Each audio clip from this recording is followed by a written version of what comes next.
We already learned a lot about housing cooperatives, so I make this a bit faster.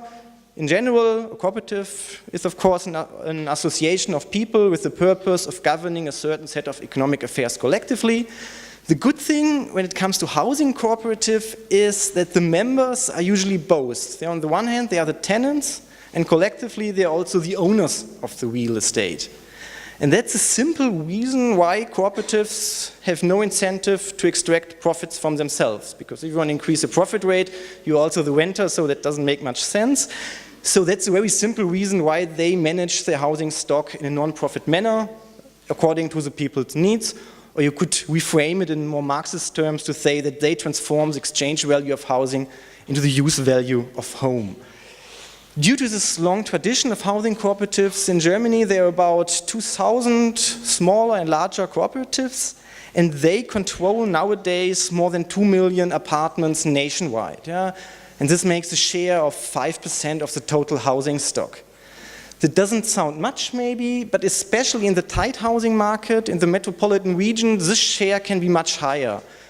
Not as high as in Zurich, unfortunately, but for instance, in a city like Hamburg, the share could be more than 10% of the total housing stock. So a substantial part of the housing market is owned and controlled by these cooperatives. And the main advantage is, first, that they offer a high security of tenure, similar to home ownership. Yes, you can't be kicked out of your rental apartment if you are living in a cooperative. That's one thing. And the other thing is, of course, that they offer affordable housing. Yeah? Here are just some numbers from Frankfurt. For instance, when it comes to new construction, which is, of course, expensive, then a housing cooperative usually ends up with a rent level at about 10 euros per square meter, which is much lower than the private market. If a private developer builds a long-term rental, it starts with 12, 13 euros per square meter, but it can go up to 15 and up to 20 euros per square meter. So cooperatives are cheaper than the private market, but when it comes to new construction, they are still too expensive for working class families who need, for instance, a rent level which is close to the social housing rent, which is in Frankfurt between 5 and 5.50 euro per square meter. The interesting thing is, when you look at the older housing stock, you see that the cooperatives almost reach this level. Yeah? If the older apartments within the existing housing stocks are much cheaper compared to the new construction, of course, and they almost reach the social housing level. So, which means that cooperatives also offer affordable housing for low-income people. And the reason is quite simple.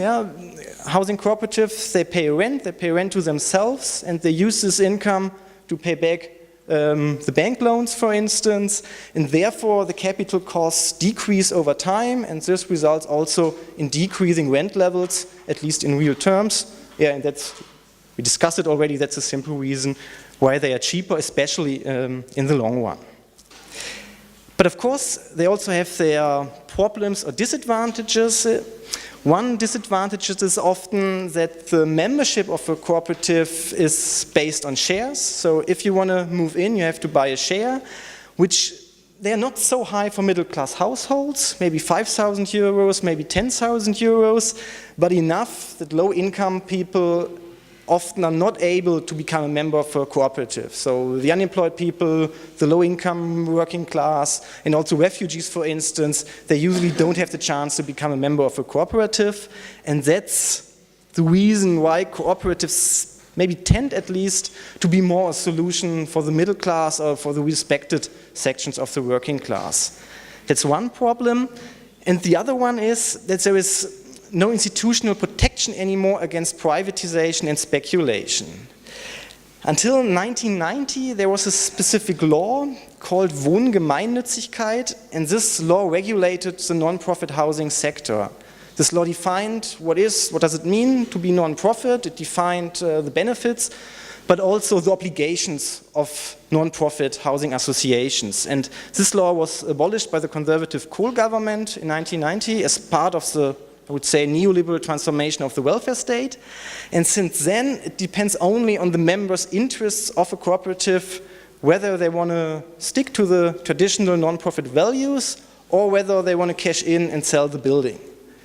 Most cooperatives, until today, they stick to the non-profit values, but there are some cases where cooperatives have in a way privatized themselves. And this brings me to the main part of the talk, the Mietshäuser-Syndikat, this tenement trust model.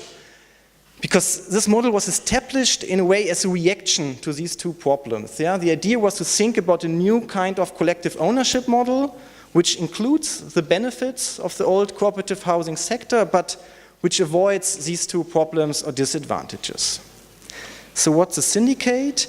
The syndicate is basically a network of collectively owned houses with the aim, with the shared aim to decommodify housing. It was founded in 1992 in a small southern German city called Freiburg. They started with just a few projects, but now the syndicate comprises of over 110 projects nationwide. I think it's about 2,000 or 3,000 people are living in projects who are part of the syndicate. Beyond that, there are at the moment about 18 initiatives who are in the process of becoming a member of the syndicate. And this idea spreads also to neighboring countries such as Austria, Netherlands, Spain. And there's also at the moment a group in Hungary. They also think about how to implement this model in the Hungarian context.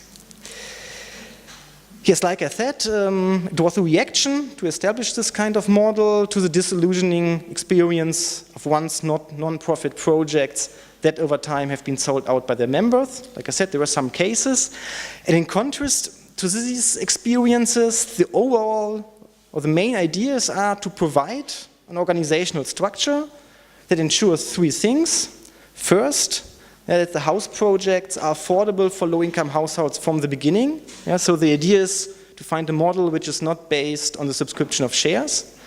It's the first one. The second one is to have an institutional structure that will permanently take off the real estate market. Yeah? Even if the inhabitants who live in these projects wanted to cash on the house, to have some kind of mechanism which prevents any kind of privatization or speculation with the real estate. That was the second important aspect. And the third one is to have an internal solidarity transfer between the projects with the rationale behind it that the older, more established projects support the new ones because they are often confronted with more challenges to finance the new project and so on. So what I would like to do in the following to discuss these three questions. First, the question, how is it organized? How does it work? And most importantly, how does this institutional structure work that makes sure that housing is permanently taken off the real estate market? That's the first question. The second one, very simple, why is it affordable? Why are the rent levels cheaper compared to the free market? And the third question concerns the solidarity structure, and I will explain how this works in a bit more detail. So how does the structure work? Every single project which is part of the syndicate is owned by a single limited liability company. This limited liability, it's called here the Hausbesitz GmbH. This company holds the title to the property. And this company has only two shareholders. The first shareholder is the association of tenants who live in the particular project. And they can basically do whatever they want. Yeah? They have a high degree of autonomy. They can decide who moves in, or whether they want to renovate the building, how they want to live together. That's all up to them. What they can't do is to reprivatize the building. If they wanted to cash in, to sell the house, then they would need the agreement of the second shareholder. And the second shareholder is a second limited liability company which represents the overall tenement trust. And the reason why the second shareholder will never agree to reprivatize the building, I will try to explain by using the following slide and just giving you one example. This project with the red frame, it's called the Fritz in Frankfurt. That's the place where I live. And this building is owned by a single limited liability company, Hausbesitz GmbH, with two shareholders. Like I said, the one shareholder, it's us, the people who are living in the building. We can do whatever we want. But if we wanted to sell the building, we would need the agreement of the second limited liability company, Mietshäuser-Syndikat GmbH. And this company has only one shareholder, which is another association. And this association comprises all the 110 projects. And they make decisions on a principle of consensus. So if we wanted to cash in, we need the agreement of the second company, which means we need the agreement of all the other 110 projects. And they don't have any incentive that we sell the building and get rich. So they will make sure, they have kind of veto right against any form of privatization and against any form of economic exploitation or commercial exploitation of the house. So the good thing is that there is an institutional mechanism which prevents privatization, which is not based on a state law. Because of course you can also have a state law, but then there are elections, you have maybe a more neoliberal government which abolishes this law again. So we are not dependent on that. We are dependent on a very capitalist institution, I would say, which is the German business law. Yeah? Brilliant idea, it wasn't my idea, just try to explain it.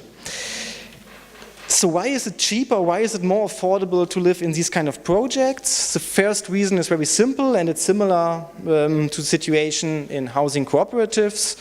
We are renters and collectively the owners, so we have no interest to extract profits from ourselves, the first reason. And the other reason is maybe the more interesting one at this moment, because it concerns the question of where does the money come from to finance a new project. And the interesting thing is that if there is a group that wants to establish a new project, what they do is some kind of crowdfunding. What they do is to collect small direct loans, Direktkredite, it's how we call it, of maybe a few thousand euros, not so much, with a very low interest rate between 0 and 1.5%. And they collect these loans from people who consider the project worthy of support. People who are willing to place their savings at the disposal of this new project. So it can be family members, it can be friends, but it can also be strangers who just think that this is a good idea to decommodify housing, to create urban commons, and that's why I give my savings to this group that wants to establish a new project. And the good thing with the German banking regulation is that these direct loans are accepted by banks as equity capital. So in contrast to the cooperative sector, which is based on subscription of shares, this model is based on direct loans, which means that people can move into new projects without having any kind of savings, any kind of equity of any kind of capital. Because equity capital is collected through this crowdfunding scheme. And so to establish a new project, you need at least to have 20% of the total costs covered through this crowdfunding model. But the idea is, of course, to get as many direct loans as possible, not 20, but 40, 50, or 60%, because the more you get, the lower will be the capital cost and the lower will be the rent level in the end. But usually it's not enough to cover all the costs. So after having enough equity capital, after having enough direct loans, you can go to a normal bank and ask for a normal loan for a mortgage, either from a commercial bank, or we often cooperate with a cooperative bank. They offer the same interest level, but they are more used to these kind of models and more willing to give loans to these kind of projects. And there is also a solidarity fund, but I will talk about it in a minute. But can you explain on A, if it's from direct loans accepted by banks, but if you're not allowed to actually make a profit on the building, how does an investor recap his investment? The bank does get a profit. The bank gives the loan with the usual interest rate, market-based rate, so the bank will make a profit as long as the bank loan is not amortized, is not paid back. But the others, those who give... Property is never for sale, so how is it that they make that profit?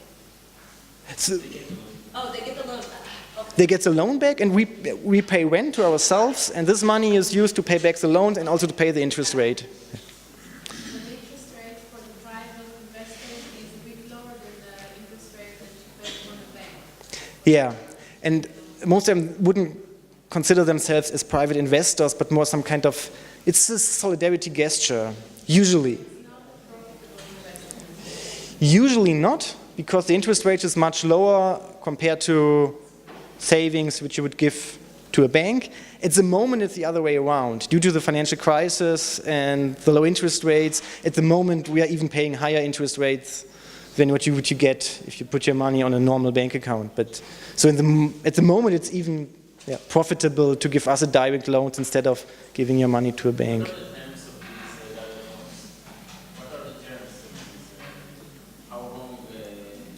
It depends. Usually the interest rate, like I said, is between 0 and 1.5%. And usually they have a cancellation period of 3 or 6 months. But if there is someone who wants to give really a high direct loan,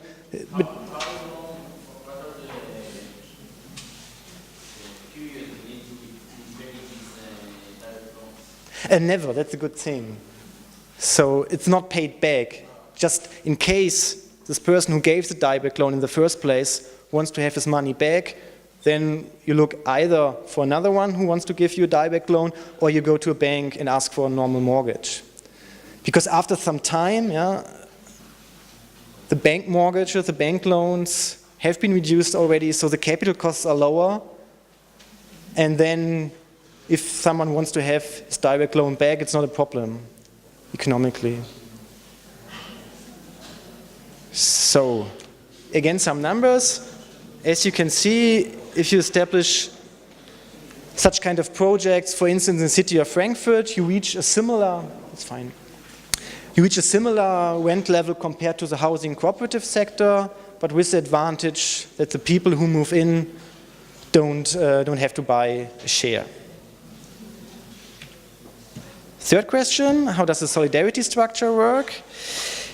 As you can see here, in non-profit projects, the capital costs decrease over time. You use your rent payments to pay back the bank loans. That's why the capital costs decrease over time, and that's, like I said already, the reason why also the rent level can decrease over time instead of increasing.